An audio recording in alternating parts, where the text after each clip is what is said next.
नमस्कार शेतकरी मित्रांनो, मी Shivaji Khandare, glow green bio carbon थेट शेतकऱ्याच्या बांधावरती.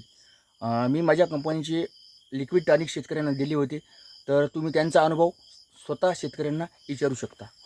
हे तुमचं नाव काय सांगा? आनंदराव करपे. मला आमच्या हे पण शेतकरीच आहेत. त्याने एक उद्योग सुरू केला की लोकांना सुधारण्याकरिता जमिनीची सुधारणा होण्यासाठी त्यांनी आम्हाला हे 2 कॅन दिले होते. तर दोन्ही कॅनमुळे काय की आम्हाला एवढं झाडाच्या फण्यामधल्या टिचटिचाचा अंतर पडलेला आहे. आणि आता पण अजूनही 50% बन निसवलं तरी अजून कांद्याच्या पाचसारखंच आहे. आणि त्यातल्या दुसऱ्या गोष्टी म्हणजे खालची जी जमीन आहे निव्वळ अशी भुसभुशीत झालेली आहे.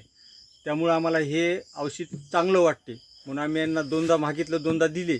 पण आता त्यानं एक डॅमो म्हणून आम्हाला एक 100 झाड अजून त्यानं सांगायला याची गॅरंटी देतो, तुम्ही 100 झाड फवारून बघा, बाकीचे राहू द्या. तरी ते औषध दिलं आहे आम्हाला, आम्ही ते फवारणारच आहोत, आम्हाला गॅरंटी आलेली आहे याची.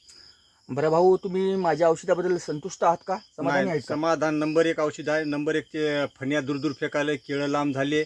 आणि अजूनसुद्धा लोक पहिले बन निसवले की पिवळं पडत गेलं, आता आमचं अजूनही हिरवगार बन आहे. शेंडा बूड सारखंच पान आहे, कुठंही पिवळं पडत नाही. आणि जमीन अशी म्हणजे की असा हात खूप जातं, भुसभुशीत माती झालेली या कॅननं.